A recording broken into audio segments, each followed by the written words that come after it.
Kągi sveiki, brangieji, mes susitinkam vėl Švietimo ministerijoje, kur toliau mes tęsime pamoką apie tobulumą.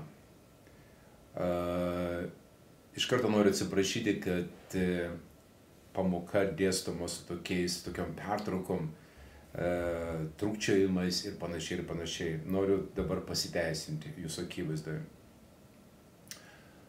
Paskutiniu laiku, nežinau, kokie galbūt pusę metų ir kiek, mane aplankė tikrai šviesa. Aplankė šviesa. Ir ta šviesa apšvietė mane. Ir ta šviesa parodė mano tamsybės. Dabar, kas tos tamsybės yra? Jūs galvojate, kad tamsybės tai yra blogis, kad tamsybės tai yra nusikaltimai, nuodėmės, bet tamsybės yra nežinojimas. Tamsybės yra nežinojimas ir todėl žmonės, kurie vaikšto dvasiniai tamsybei, jie nežino, kur eina. Jie apgraibom vaikšto, nežino, kur eina, nežino, kas jie yra, ką jie gali, ką jie turi, koks jų Dievas, koks Dievo planai, vaikšto tamsybės. Tai va, tai viešpats atsakė maldą ir aplankė. Ir įveda į tiesą. Todėl tą pamoką, tobulumas, aš ją paėmiau galbūt iš jai kokių 2-3 metai senumo jinai yra. Aš norėjau tiesiog įvesti kažkokią naujovę arba užvesti jūs į teisingas mintis. Ir todėl aš dėčiau su tam tikrų papildymų, kaip aš dabar matau tai. Va, bet šita kita tema Dievo projekto arba dangiško miesto, kuris užvaldė mane ir tikiuosi bent didžiąją dalimi ir jūs, įnešė kažkokių naujų korekcijų ir todėl aš jau negaliu jums dėstyti pamoką 3 metų, 2 metų senumo. Aš prisipažinsiu, kad ir šių metų pavasario kai kurios temos, kai kurios mintis, į jas atėjo korekcija, atėjo šviesa, todėl aš jau šiek tiek kitaip tai matau. Todėl tie trikdžiai, sakykime, gali jaustis. Todėl jūs nepykite, aš noriu tikrai kažką šviežią perduoti.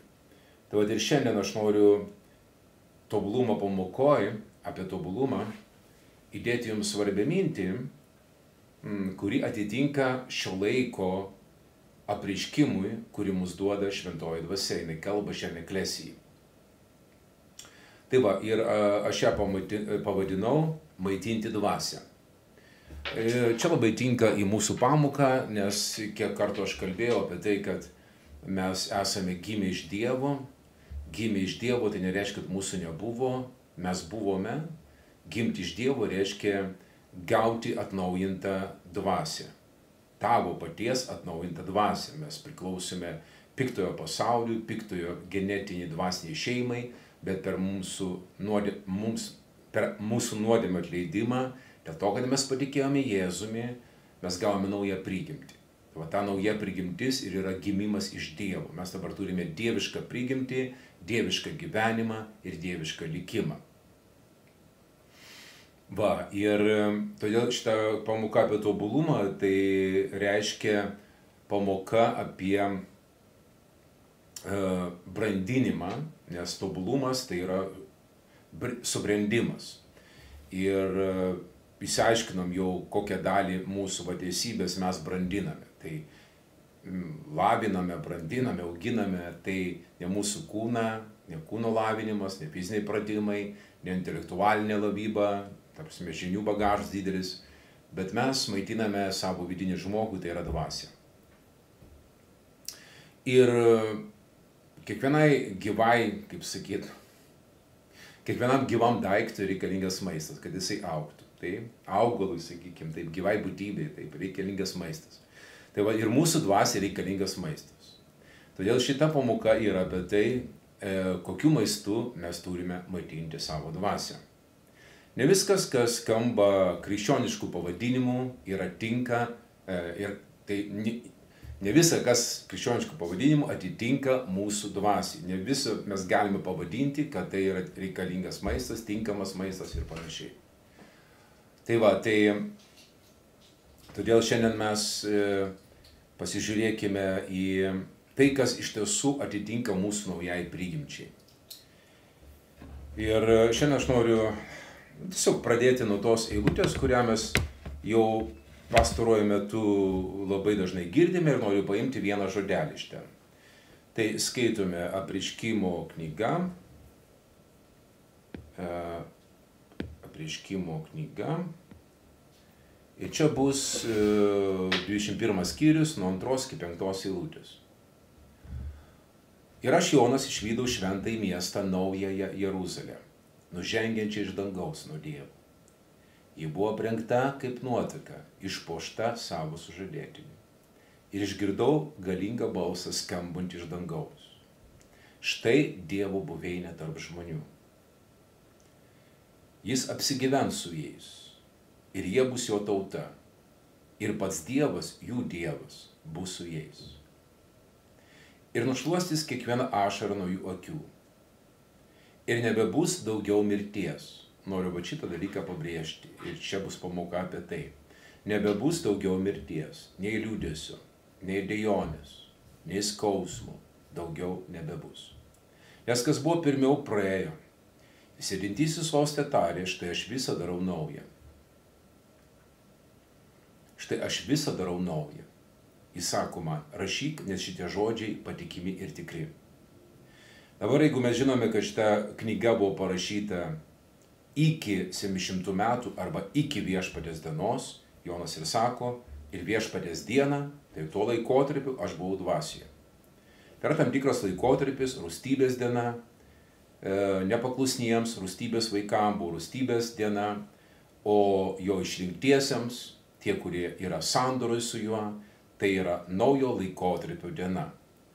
Ir jeigu Dievas tada pasakė, štai darau viską naują, reiškia apie seną nebegalvos, to neprisimins ir kelio atgal į seną tiesiog nėra. Dievo mintise to nėra. Nėra kelio atgal į tai, kas regima, tai, kas yra kopijos tikrų dalykų, šventikla netikra, šventikai laikini, kur mirtis jos ganė ir panašiai, ir aukos netobulos. Viskas netobulo, netobulumo laikas baigėsi, atėjo tobulumo metas. Šitas metas yra, aišku, nematomas metas, mes negalime to matyti savo fiziniam akim. Tai va, ir šitas projektas miestas nusileido iš dangaus ir tas miestas yra pilnas gyvenimo. Ir tame mieste Jonas mato Dievo ravinėlio sostą, iš kurio teka gyvenimo upė. Gyvenimo upė arba upė, kuri pilna gyvenimo. Šitas žodis gyvenimo graikiškai zoje. Reiškia, iš to projekto, Dievo projekto, nematomo projekto teka srovės. Tos srovės yra gyvenimo srovės. Gyvenimo. Tai va, ir kai šitas projektas startavo 700 metais, Jonas sako, ir nebebus daugiau mirties. Ir nebebus daugiau mirties. Kai kurie žmonės suvokia, nebebus mirties, tai nebebus biologinės mirties, fizinės mirties. Bet iš tiesų mes toliau matome, kad bus ta mirtis. Ir čia kalbama ne apie biologinę mirtį, čia kalbama apie dvasinę mirtį. Ir sako, tame projekte, tame mieste bus vien gyvenimas, jokios mirties nebus. Tai va, tai šiandien noriu pakalbėti apie tai, kaip suprato Jonas mirtį, kaip suprato Paulius mirtį. Ir panašiai. Ir aš tikiu, kad jūs turėsite šiandien tikrai puikių apreiškimų. Galbūt šitą pamoką aš galėjau pavadinti, žinot kaip, gyventi pagal dvasią, ne pagal kūną. Nes apie tai bus, bet mes maitiname savo dvasią gyvenimo žodžiais. Gyvenimo žodžiais. Ne mirties žodžiais, bet gyvenimo žodžiais. Ir mes turime čia pasiaiškinti, kas yra gyvenimo žodžiai, kas yra mirties žodžiai. Tai va, kaip jūs matote, šiandien pas mus kitoks apšvietimas, šitai tai viena matosi, kurį čia dabar, šita matosi šviestuvas, čia kitas šviestuvas. Ir mes jau darome čia sceną kažkokią, ne sceną, tokią kompoziciją. Ir mums padėjo čia brolis Linas, kuris dirba apšvietėjų studijoje. Galbūt šį vakarą ateis, dar kažką galbūt patobulins čia. Tikrai kviečiu visus prisijungti šį vakarą, klausyti puikios pamokos iš mūsų penktadienio susitikimo sabatėlę. Įdomu dalykų ir papasakosiu vakare. Gerai. Tai va.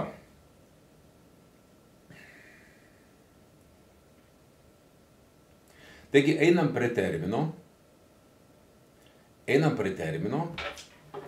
Gyventi pagal kūną. Gyventi pagal kūną. Tokia įžangėlė šiek tiek. Jeigu jūs kuris laikas jau viešpatie, aš manau, daugiausiai tokius žmonės ir kreipiuosi. Ir tokiems žmonėms skirtas šitas pamokymas. Tie, kurie ką tik tai pradėjo, jie mažai ką čia supras, gal kažką. Viliuosi.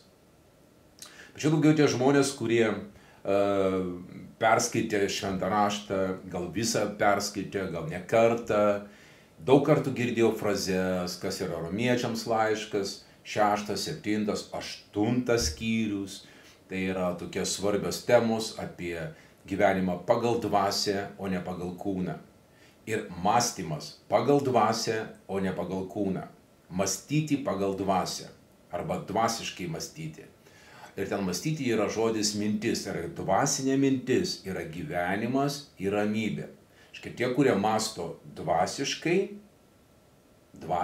jie turi gyvenimą zoje ir ramybę šalom. Tai? Jie teisingai mąsto. Jie mąsto, vertina viską dvasiškai. Ir yra kūniškas mąstymas. Ir ten yra dvasinė mirtis. Dabar, kai mes skaitėme čia pradžioj apie tai, kad šitam projekte, Dievo projekte, nenumatyta mirtis. Nenumatyta mirtis. O mes turime šiandien suprasti, kad mirtis, kuri buvo paskutinis priešas, Kristaus priešas, jis buvo paimtas Dievo dešinėn, kol jo visi priešai bus paguldyti kaip po kojos po jo kojomis, ir kai paskutinis priešas mirtis bus sunaikinta. Suprask, dvasinė mirtis. Ir tada naujas projektas ateina, kur sakoma, jame jau nėra mirties. Tai va, tai šitie Pauliaus pamokymai mums yra svarbus, nors jie kažkiek jau prarado aktualumą pagal Paulių, bet mums šiandien vėl aktualūs. Todėl aš noriu jums pateikti šitą pamoką, ką reiškia pagal Paulių gyventi pagal kūną. Arba bent jau didžiąją dalim, ką tai reiškia. Taip, einame į pirmą ištrauką. Laiškas Filipiečiams.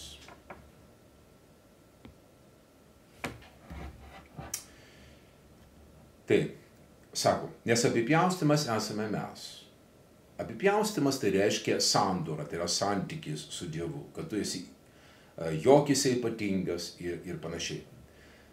Taip, nes apipjaustymas esame mes, kurie tarnaujame Dievui dvasia, čia galime tikrai iš mažosios raidės ir turėtume būti iš mažosios, tarnaujame Dievui savo dvasia, ne kokia kita dalim savo dvasia. Giriamės Kristumi Jėzų ir nepasikliaujame kūnu. Arba nepasitikė, tas pats, nepasikliaujame kūnu. Nors aš galėčiau pasitikėti ir kūnu. Aš galėčiau pasikliauti kūnu, sako Paulius. Jei kas nors mano galės pasitikėti kūnu, tai aš jo labiau. Ir po to jis įvardė, kuo jis galėtų pasigirti kūnu. Dabar iš karto užbėgu ir sakau, ką reiškia pagal Paulių gyventi pagal kūną, pasitikėti kūnu. Pridėkit visur žodį žydiškų kūnų. Žydiškų kūnų, taip? Nes visi žydai buvo pasikėlę, pasipūtę ir jie pasipuikuodavo savo kūnų, žydiškų kūnų, apipjaustymų, kad jie yra sandūroj, jie yra ypatingi, visi kiti šūnys, pagonys yra šūnys, atstumti, mes Dievo išrinkta tauta. Ir va, čia yra pasigirimas, pasipuikavimas, pasitikėjimas kūnu. Jeigu nori kažką daryti, valgyti panašiai. Ne, čia mano sūnus pasirodė. Tai va, tai čia va toks terminas yra, tai? Ir žiūrėkit, jisai po to ir vardija už tai. 8 dieną apipjaustytas iš Izraelio tautos, Benjamino giminės, Hebrajas iš Hebrajų. Pagal įstatymą fariziejus, uolumu bažnyčios persekiotojas, įstatymo teisumu nepeiktinas. Bet tai, kas man buvo laimėjimas, dėl Kristaus palaikiau nuostolių, sako Paulius. Štai mes matome, kuo jisai galėtų pasigirti. Čia išvardė sąrašą, kuo jis gali pasigirti. Ir matome, visas tas sąrašas yra pasiekimai judaizme. Pasiekimai judaizme.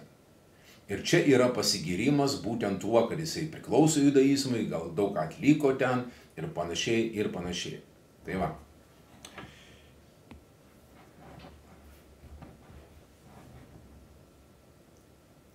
Ir žiūrėkite, dabar tas gyvenau pagal kūną, gyvenome pagal kūną. Einame dabar į kitą rašto ištrauką ir mes einame į šią pamoką, va tai po truputį išsiaiškinti, kas tai yra.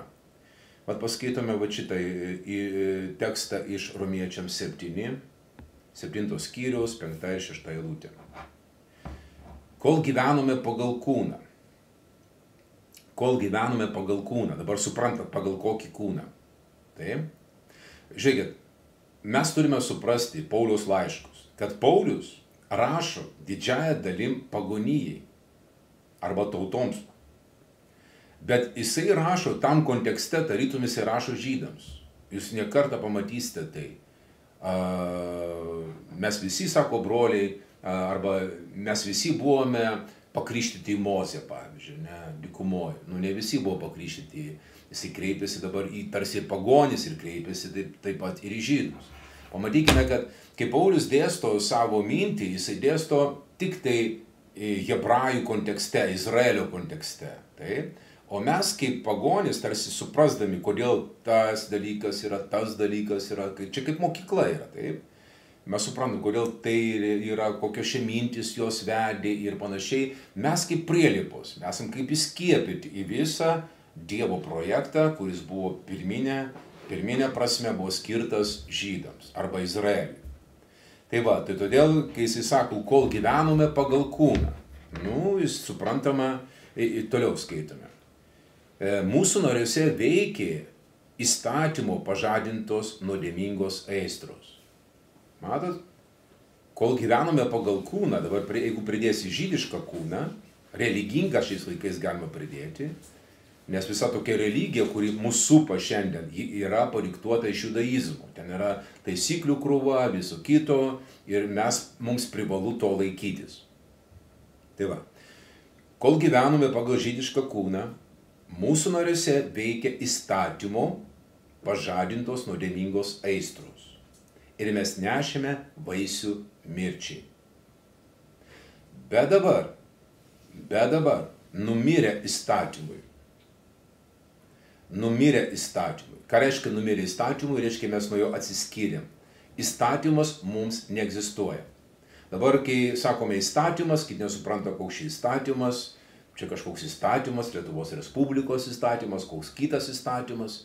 Taip, jie vadino savo religiją įstatymų arba pamokymų, man atrodo, taip perčiama įstatymo žodis, pamokymų, arba galime padaryti labiau aiškiau judaizmų. Taip? Jo, tai va. Bet dabar numirę įstatymui arba numirę judaizmui, kuriuo buvome surišti, nes jie, reiškia, tie po įstatymų, judėjai arba žydai arba judaizmo išpažinėjai, jie priklausė įstatymui pagal apipjaustymą, sako Paulius. Įdomu, kad, sako, apipjaustymas ne iš Mozės kilęs, pasakė Jėzus, nes tai buvo sandoros ženklas tarp Dievo ir Abraomo. Bet po to tai tapo įstatymo pasekėjų ženklas, kad jie laikosi įstatymų. Ta sandora, kuri buvo duota arba sutartis tarp Dievo ir Abraomo, vėliau buvo patvirtinta įstatymu arba paremta. Jie turėjo laikytis įstatymu, kad gautų kažkokį palankumą iš Dievo. Tai va, bet dabar numirė įstatymui, kurio buvome surišti. Esame išlaisvinti iš jo, kad tarnautume nauja dvasia, o ne pasenusią raidę. Beje, Paulius apie tą raidę kalba ir kitoje vietoje korintiečiams laiške, kad Dievas mus padarė, jis kalba apie save, tinkamus būti naujosios sandoros tarnais. Ne raidės, ne teksto, bet dvasios. Nes raidė žudo, sako Paulius, bet dvasia teikia gyvenimą arba gaivina. Taigi mes matome dvi epochos. Jau tuo metu veikia dvi epochos. Jau atėjo krikščionybė su Kristumi Jėzumi ir krikščionis šalia įstatymo, nepriklausomai nuo įstatymo, kaip sako Paulius, gavo tą apreikštą teisumą, kuri teikia ne įstatymo laikymasis, bet Dievo dovaną per tikėjimą Jėzaus Kristaus. Arba per evangelinį tikėjimą jie gavo dovaną teisumą. Ir už šito naujo projekto stovi šventoji dvasia. Šventoji dvasia nestovi už įstatymo, nes jisai tapo mirties religija, mirtį, pasmerkimą, kaltę nešančią religiją, ten nestovi Dievo dvasia, šventosios dvasios ten nėra, ten yra mirties dvasia, jeigu apie dvasias kalbėt. Ir šitas naujas projektas, Dievo projektas su Jėzumi startavo.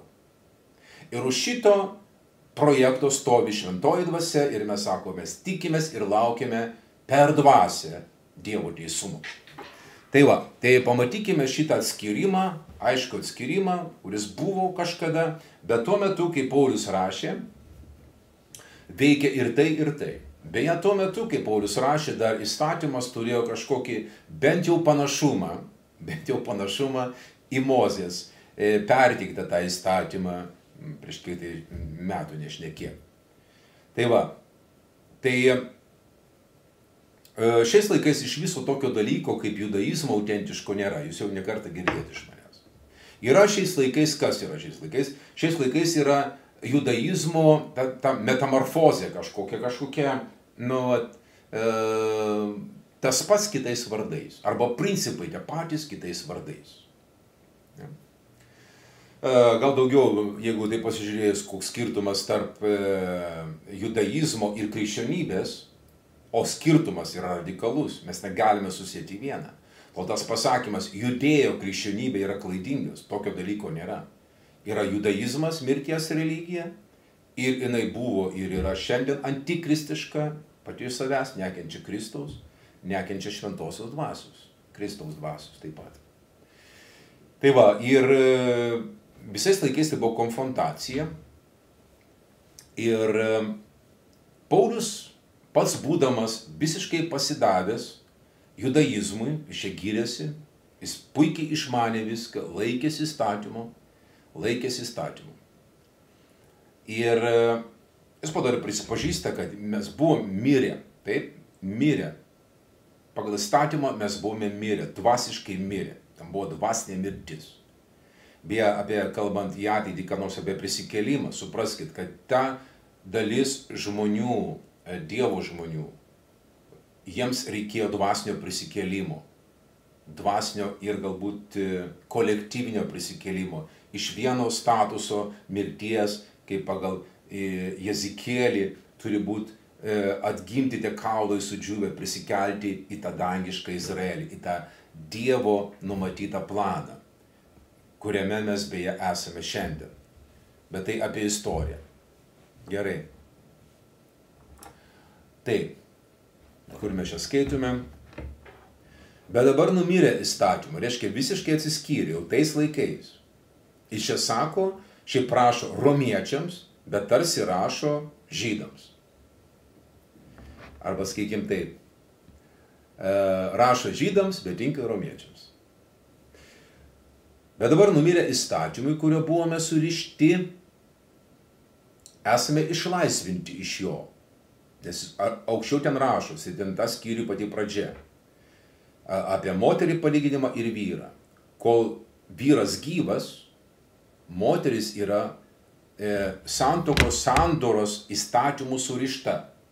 Reiškia, yra įstatymas rišantis vyrą ir moterį. Taip, čia yra įstatymas, sandoros. Santuokinės sandoros įstatymų surišti. Bet jeigu vyras miršta, jinai tampa laisva nuo to įstatymo, moteris gyva, jinai gali ištekėti už kito ir nebus laikoma to sandorinio įstatymo sandoros laužytoje. Tai prasme, kad svetimautų jinai nebus. Jinai legaliai įstatymų, naujų įstatymų surišta su kitu vyru. Čia Paulius tokia mintis. Ir dabar jisai sako, per Kristaus kūną, per bažnyčią, mes legaliai mirėme įstatymui. Tai va, ir už tai čia sako, bet dabar numirę įstatymui, kurio buvome surišti, esame išlaisvinti iš jo. Išlaisvinti iš jo. Aš manau, kad šita dalis nepramuša šiandien tūkstančių žmonių. Jie vis dar ten kažką galvoja, vis dar kažką būrė, vis dar kažkur tai palauk, ar čia viskas taip yra. Ar mums to tikrai nereikia, gal čia kažkiek reikia kažko, dar kažko laikytis reikia, ar dienos šventos laikytis, ar ten kažkokių tai finansinių dalykų laikytis. Ir vis ten krapšto tie mirties tarnautojai, kurie nori atnešti tau mirtį, pasmerkimą, jie krapšto iš kažkur, tai ten prikabina, matai, čia amžina sandora, čia dar kažkas per amžius, čia padariau, ten atidavau. Suprantate, jie ieško kažkokių žodžių, prikabinti tau vaikelį. Nes tai vaikeliui galima prikabinti dvasiniam vaikui, kuris nesupranta, ką jisai valgo, ką jam duos, tai jisai suvalgys. O mes šiandien kalbam apie maistą, kuris neša tau gyvenimą. Jėzaus žodis yra dvasia ir gyvenimas. Įstatymo tekstas yra mirtis. Ir todėl šiandien naivuolį tokį krikščionį galima primaitinti viskuo. Ir net tas, kuris skelbia ir maitina, jis pats nežino, ką jisai daro. Tai va. Tai vis dar šiandien krikščionys nemato, kad jau tais laikais jie yra išlaisvinti iš jo, iš įstatymo, kuriuo buvome surišti.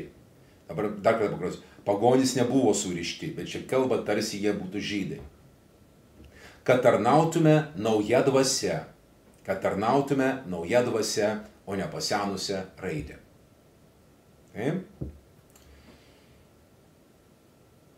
Taip.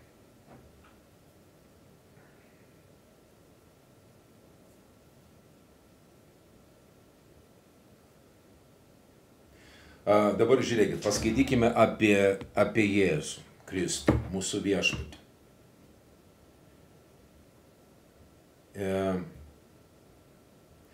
Jums prisipažinsiu, kad va šita eilutė man buvo neaiški, bet aš jums noriu šiandien paaiškinti mano naujus atradimus.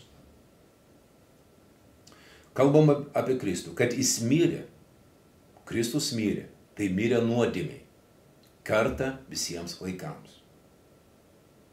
O kad gyvena Dievui. Taip ir jūs laikykite save mirusiais nuodėmiai, o gyvais Dievui Kristuje, Jėzuje, mūsų viešpatyje. Taigi mes suprantame, kad nuodėmė atneša dvasinę mirtį. Ir todėl mums šiandien reikia sergėti amžiną gyvenimą. Mums reikia sergėti tai ir žiūrėti, branginti tą gyvenimą, kurį mes turime. Dabar, jeigu tai pasakyt nuodėmė, visi supranta, kas ta nuodėmė yra. Ten kažkokie, nežinau, kokie. Dažniausiai tai vardė tokius labai matomus dalykus. Ten kažkas kažko atsigėrė ne to, kažko parūkė ne to, švis parūkė, dar ten kažkaip pasibarė, pagašlavo kažkur tai, gal į baisesnę nuodėmę, tai yra išdavė savo žmoną, savo vyrą, ėjo visiškai į tokią baisią neištikimybę. Ir, kažkas tokio, tai mes suprantame nuodėmę. Tai yra mūsų apibrėžimas nuodėmės. Ir man visuomet buvo įdomu, kad sako, kad jis mirė, tai mirė nuodėmiai.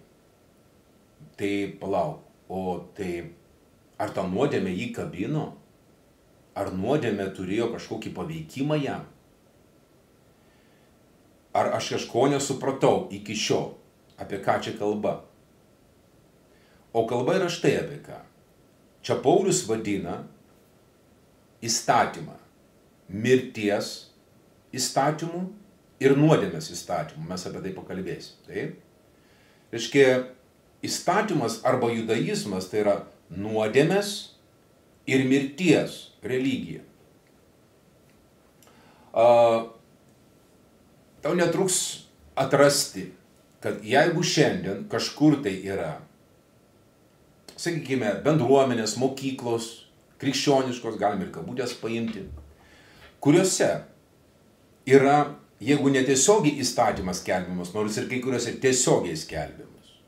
Bet kai kur neskelbiama, nesakoma, tai yra įstatymas, bet skelbiama judaizmo principai, kurie kyla iš tenai. Moralė, būk geras, taip.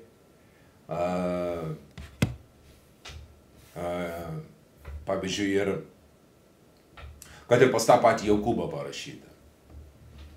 Sako, kad pažiūrėkit, kai buvo išteisintas Abraomas.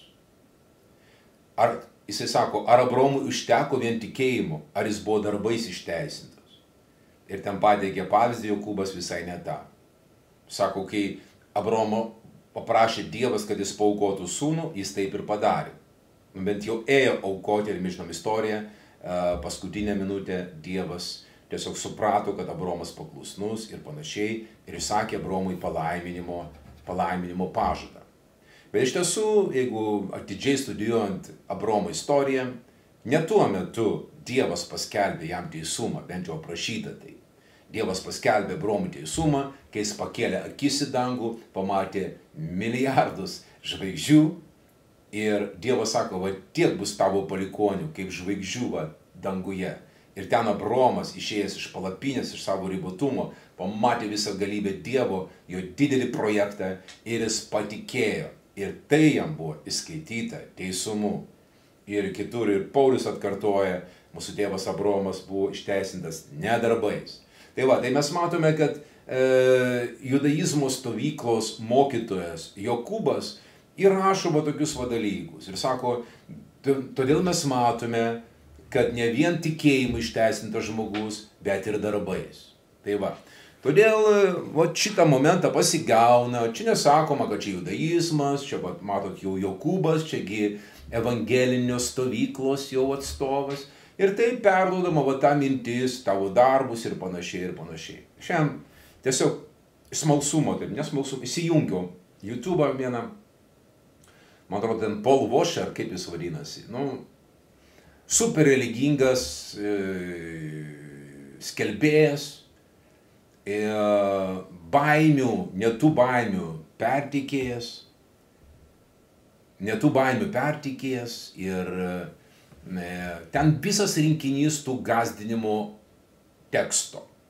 Atsimenu, pasakoju apie tai, kad prie durų ten stovėjęs belsis ir jau šeimininkas uždarys durys, jau viskas jau uždarytos ir ten prie durų jis belis ir sakyti, argi mes ten nepranašavom, ar mes to nedarėm tavo akivaizdoj. Ir atsakys šeimininkas, aš jų niekad nepažinojau, atsitraukit nuo manęs visi nedorėliai. Ir va tai kalba būtent bažnyčiai, tai kalba bažnyčiai. Atgimusiems žmonėms, kurie priėmė Jėzų, kurie patikėjo, kurie gavo šventąją dvasią. Va tokie gąsdinimai eina tose bažnyčiose, ne va dar bus patikra. Iš tiesų, žinote, šitą nekartą kalbėjau apie tai, kad šitas palyginimas Jėzus buvo kalbamas apie karalystę, kuri atėjo Viešpaties dieną 700 metais. Visi tie palyginimai, kad jaunikis ateina susiliet su savo tauta, su savo bažnyčia. Visi tie laukite jauniko, budėkite, nepražiopsokite, ne? Visi šitie palyginimai Nojaus dienomis, Sodoma ir Gomora, ten visa tai, ne? Loto dienomis. Va, ir va tie gąsdinimai visi eina, ir palauk, čia sako, tavo darbai turi parodyti, reikia atgailauti iš tikrųjų, ar tu tikrai ten atgalavai, ir visas šis rinkinys tų pasmerkimų, abejonių, neužtikrintumų. Ir bažnyčia, ta auditorija, kuri po tokių mokymų, jie maitinasi mirtį. Jie valgo mirtį, jie gyvena mirtį, gyvena pasmerkime, gyvena baimiai, jie neužtikrinti, kol praranda iš visų užtikrinimą išgelbėjimo, abejoja Dievo meilę, abejoja, kad Jėzus viską padarė už juos, kai kalbama apie išteisinimą. Jis išgelbėjo, išteisino ir viskas, čia ne tavo reikalas, jis tai padarė. Bet tau nereikia net abejoti, ir perteikė pats Dievas tau kaip dovaną. Negi jis perteikė tau kaip dovaną ir jisai pasims ją. Negi pradėjo dvasia, užbaigsime kūnu, kaip Paulius sako tiem patiem Galatams. Jūs pradėjote dvasia, viską teisingai tikėjote, bet norit pabaigti kūnu, norit apsipjaustyti, laikytis įstatymo ir eiti į kūnišką religiją pilną mirties. Tai va. Gerai. Tai aš šiandien, kai paklausiau tą momentą, sakau, Dieve, ir krikščionys, jie nemato kitokios bažnyčios, jie nemato. Jie va šitą baimę konkrečiai priima, tokia siaubinga baimė, siaubingi lūkesčiai, dar papildomai iš visų tų įvykių, kur vyksta aplink pasaulyje. Taip, jiems atrodo, kad čia viskas jau paskutinioji, pasaulyje paskutinioji, žinai. Tada ieškau, kur čia Biblija kažką apie tai kalba ir panašiai, ir pritempinėja, visi įsigandę dreba, neužtikrinti. Tai va. Čia yra mirties žodžiai.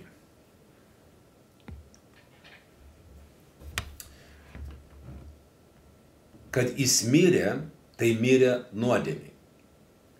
Mano interpretacija, jis mirė įstatymui. Jis mirė įstatymui. Kaip ir Paulius kitoj vietoj kalba, Kolosiečiams laiške, jisai sako, jeigu su Kristumi, reiškia kartu su juo, mirėte pasaulio pradmenims, mirėte pasaulio, judaistinio pasaulio pradmenims, stichijonams. Tai kodėlgi pasiduodate dogmoms? Ten, man atrodo, toks žodis yra. Neliesk, neragauk, neimk. Kodėlgi tarsi gyvendami tam pasaulyje, jeigu kartu su Kristumi mirėte tam religingam pasauliui, sako Paulius. Jeigu su Kristumi mirėte tam religingam pasauliui, kodėl tai tarsi dar gyvendami tame pasaulyje pasiduodate šitoms pamokoms, to nedaryk, taip elkis ir panašiai. Taip? Škia, kartu su Kristumi mirėte. Reiškia, Kristus yra miręs tam pasauliu, judaizmui jis yra miręs. Jis yra miręs. Jis taip ir sako, jūsų įstatyme parašyta, o aš jums sakau. Jisai pristato visai naują laikotarpį, jis nėra po įstatymų, Kristus, Jėzus. Nėra po nuodėmės ir mirties įstatymų. Ir čia parašyta, kad jis mirė, tai mirė nuodėmei kartą visiems laikams. O kad gyvena Dievu. Žiūrėkit, toliau ką sako Paulius. Taip ir jūs laikykite save mirusiais nuodėmiai, o gyvais Dievui Kristuje Jėzuje mūsų viešpatie. Taip? Ir jūs laikykite mirusiais nuodėmiai. Reiškia, nuodėmė, jinai ateina didžiąją dalim iš įstatymų, iš to kaltinimo. Noriu, kad mes dar paskaitytume. Toliau ir paaiškinimas yra toliau. Žiūrėkit, ką Paulius ir sako čia. Taip ir jūs, mano broliai, per Kristaus kūną, per bažnyčią, esate mirę įstatymui, kad priklausytumėte kitam prikeltam iš numirusių ir kad mes neštume vaisių Dievui. Labai akivaizdu, kad per Kristaus kūną mes mirėm įstatymui, reiškia mirėm nuodėmiai, kuri kyla iš įstatymo, nes kitur vietoj Paulius sako, kai aš buvau gyvas, atėjo įstatymas, atėjo įsakymas ir to įsakymu aš buvau nužudytas dvasiškai. O kur nėra, sako, įstatymo, ten nėra nuodėmės, nuodėmingumo apibrėžimo, tai nenusižengia kažkam. Bet beje, sako, mirtis viešpatavo ir iki įstatymo, nuo Adomo iki Mozės buvo dvasinė mirtis.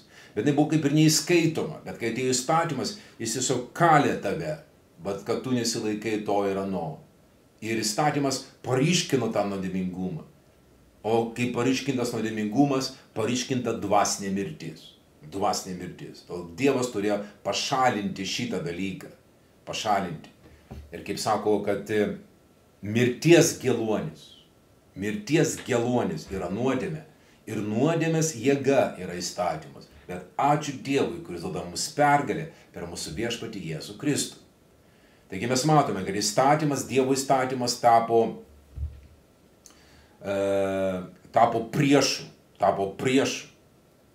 Ir už jo be abejo, jūs girdėjote tą mano nekartą pasakytą mintį, svarbią mintį, stovėjo dvasia, demonas, to pasaulio kunigaikštis. Va, ir panašiai. Taip.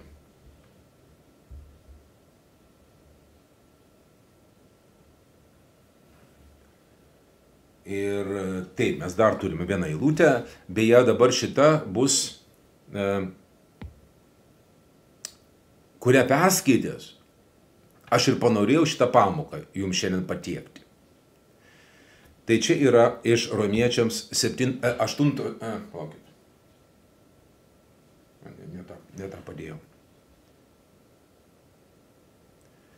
Ne tą parodžiau. Gerai. Ne tą parodžiau.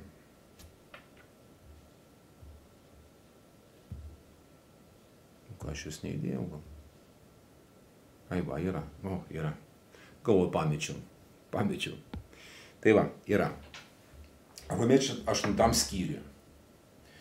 Pažvelkime šitą eilutę. Taigi dabar nebėra pasmerkimo tiems. Nebėra teismo. Aš dar kartą jums sakau, kad pirma karta bažnyčios, jie laukia teismo. Kristaus krasės.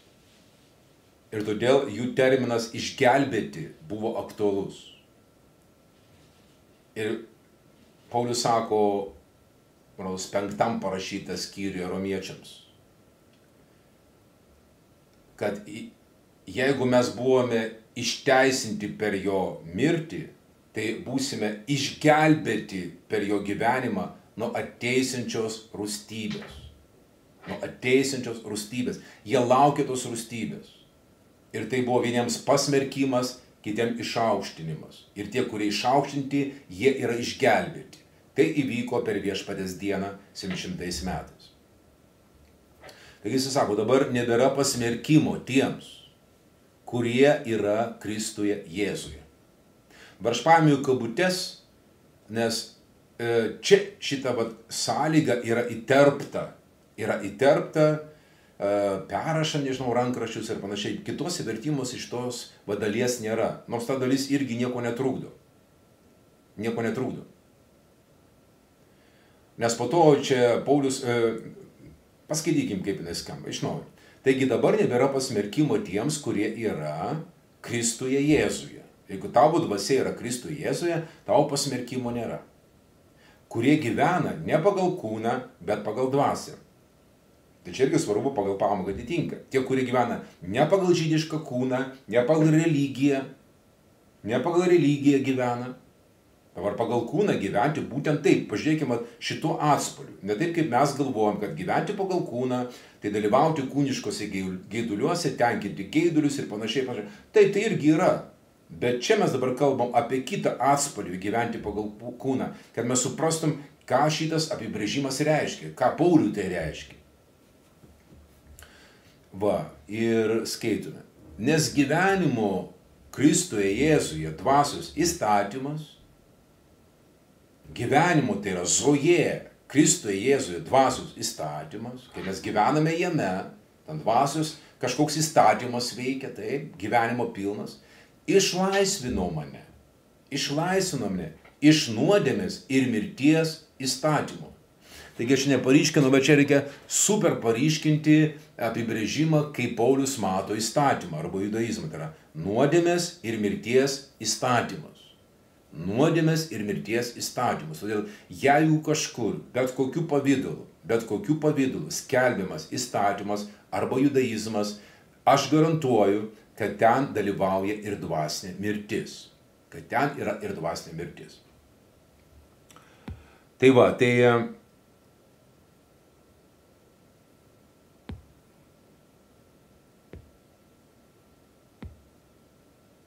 Todėl šiandien aš tai noriu Jums papasakoti. Žiūrėk, kad laikas eina į pabaigą, tai paraginimas nupirkti mokytojų kavos visuomet kaip yra.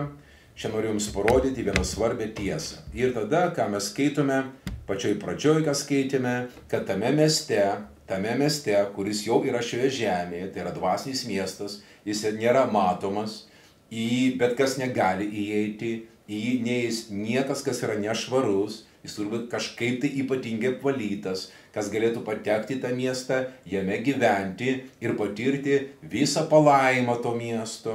Tai yra gyvenimo upė, tai yra išgydymą, amžiną sveikatą, amžiną gyvenimą, amžiną sabatą, poilsį, amžiną šalomą, tai yra išsipildymą, viskas amžiną teisumą beje. Taip. Į šitą miestą gali patekti tik tai apvalyti, todėl jie turi būtinai praeiti pro Jėzaus auką. Beje, ir miesto pamatai arba pamatai ir šitie reiškia sienos yra iš 12 sluoksnių. Ir tai 12 avinėlio apaštalų vardai. Reiškia, visas šitas miestas yra dvasinis, todėl kodėl apaštalų vardų, tai yra apaštališkas mokymas, tai yra doktrina. Šitą miestą įeina ne kažkaip kitaip, bet per tam tikrą doktriną, per priėmimą Dievo plano, pasidavimo jam ir per vartus įeiti. O lauke lieka šunys, tie, kurie loja, ten ištvirkeliai, burtininkai, melagiai, nuolat meluoja. Kiek šiandien melų yra bažnyčiui, kiek meluoja šiandien apie tai, kokiu laiku mes gyvenam, kiek tampo dalykus, kiek bando tave ten pavergti iš visų šitų doktrinų, padaryti tave nelaimingų krikščionių, kuris laukia, galbūt bus išgelbėtas. Tai yra melas, tai yra melagiai. Niekas jiems nepasakė, bet ateis laikas ir jie išgirs tai. Tai va, tai aš tikrai noriu, kad mes visi žodžio tarnai prašviesėtume ir šiandien eitume į tai, kas neša gyvenimą, kad jo žodis prasiskverbtų mus labai giliai. Ir supras, šito projekto, šito miesto viena iš savybių, jame nėra ir daugiau nebebuvo mirties. Taip jis pamatė. Ir šiandien dvasinės mirties tame mieste nėra. Jokio prakeikimo nėra, kuris kyla be abejo iš įstatymo. Tie, kurie laikosi įstatymą, jiems gresia prakeikimas. O tu numiręs įstatymą, tau jokio prakeikimo čia negrėsi. Ir tu esi laisvas nuo šitų dalykų, pačio Jėzaus išlaisvintas. Kągi, brangiai, šiandien visiems linkiu puikios nuotaikos ir buvimo tame mieste, džiaugtis jame ir prisijunkite kitų kartų prie mūsų pamokų, kurios vyksta daugiausia savaitės pabaigoj. Va, ir pasimatysime kitais kartais. Tai sveikinu su jumis ir sakau, sudie.